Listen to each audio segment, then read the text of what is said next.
It's your lifestyle specialist, Kenny Burns, reporting to you live from the Black and Positively Golden 2023 Change Leaders movement here in Miami, Florida. And what a beautiful day. I want to give you guys a little bit of what this Change Leaders program is about.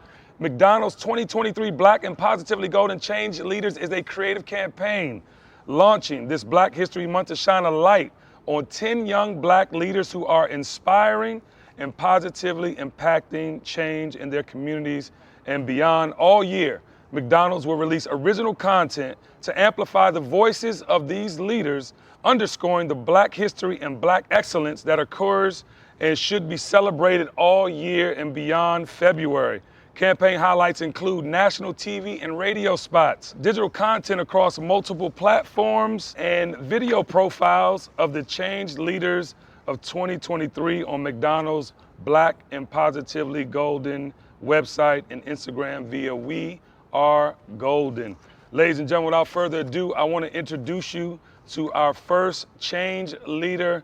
Put your hands together for Andrew Ankamah. Thank you. Thank you. Thank you. It's a pleasure to be here. The pleasure is ours.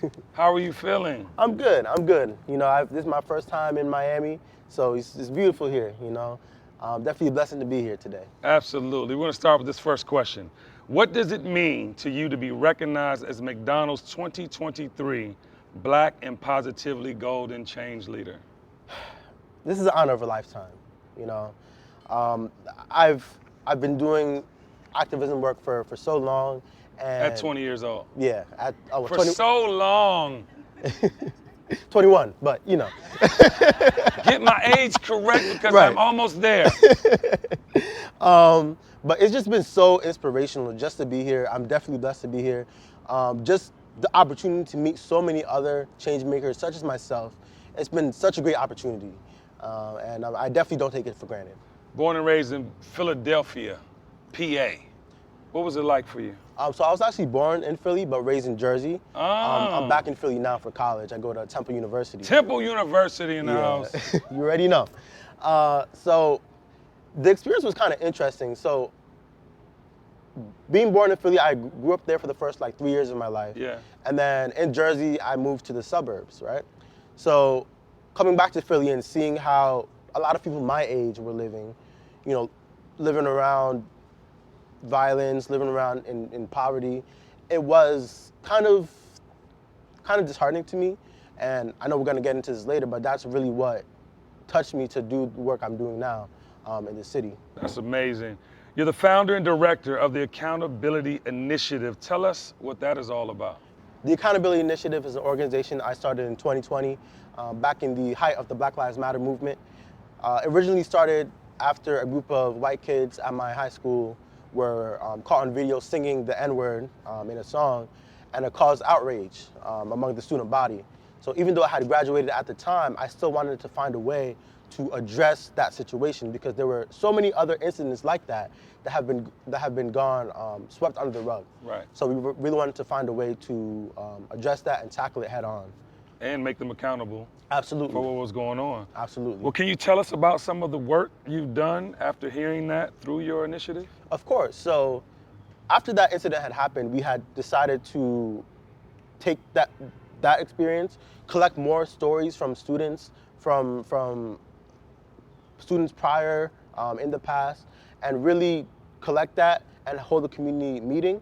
And then we sent all that information, we sent out a survey, and then we had a meeting with the Board of Education, the superintendent, the principal, and I think the mayor was there as well. And how old were you when you put this in motion? I believe I was 19. Round of applause for the children's. Thank you.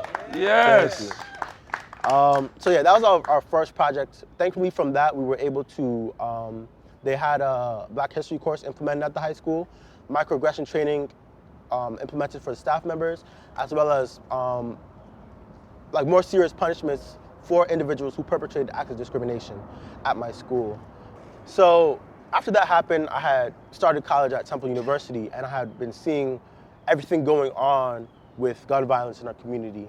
Every single day, there was there's an app called Citizen, right? Yep. And it notifies you of shooting at this area, robbery at this area. Every single day I would get a notification of something going on. That doesn't drive you crazy, by the way? It did. I feel like at first I was scared because, like I said, I was born in Philly, but I grew up in the suburbs of New Jersey. Right. So I wasn't used to it, but through the work I've done, I've had to sit down with people and talk to them. I've met people who were used to the situation. Right. So they were programmed. Yeah. Like they would talk about, like there was a shooting at my school. Like it wasn't anything. Such. Right. Yeah. Like they were desensitized to what happened. I'm sitting there like, you're talking about a shooting. Somebody just died. Yeah. Like how are you? And it's just normal for them. Right. Right. But as a change leader, though, how do you hope to inspire future leaders? Because I think that the disconnect is, you're right, some people are programmed. They see this every day. Right. They're desensitized, they have no feeling towards it. But then outside looking in, you started these initiatives. Right. So what are you looking for in future leaders?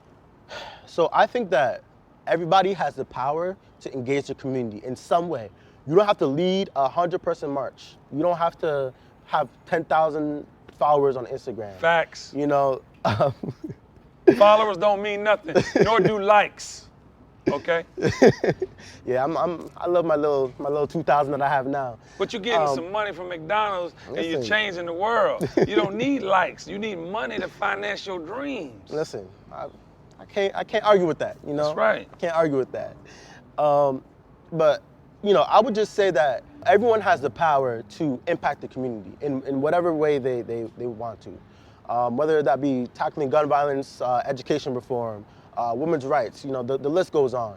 And there's not one way to be a community organizer or an activist. Say that again. There is not one way to be a community organizer or There's an more activist. ways than one.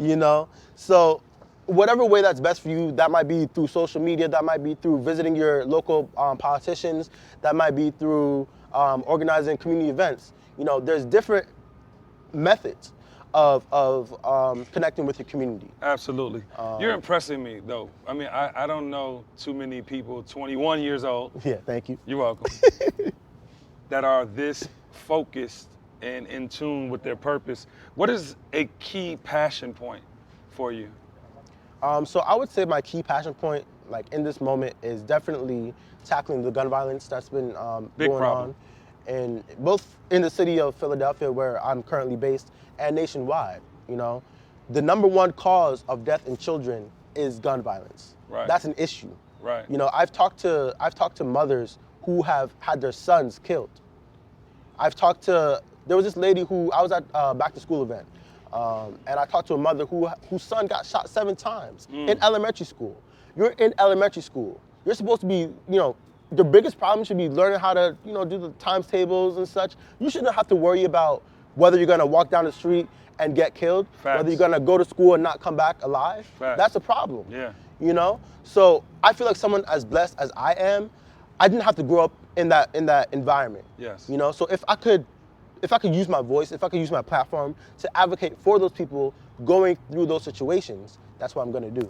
The dream is real. Ladies and gentlemen, one last question for you, Andrew. How can they learn more about you and your movement? Tell them where to find you. So you can follow me on Instagram. My Instagram is kind of complicated, so it's @ and then _ a.n.d.r.e.w_. Okay, we need simpler Instagram addresses just for functionality, ladies and gentlemen. But that's where you can find this brother. You also, for more information, follow them at We Are Golden on Instagram. I'm proud of you, Andrew. Thank you so much. The future is bright, and you give me hope for future change leaders. Absolutely. Thank you so much for your time. I really appreciate being here. It's such a great opportunity. Make some noise for Andrew, ladies and gentlemen. Thank you. You did good with your Gucci shoes. Appreciate you. In your trench coat. He didn't want to take that scarf off. This is his look. Proud of you, boy. I tried it. Thank you. Appreciate it. Ah.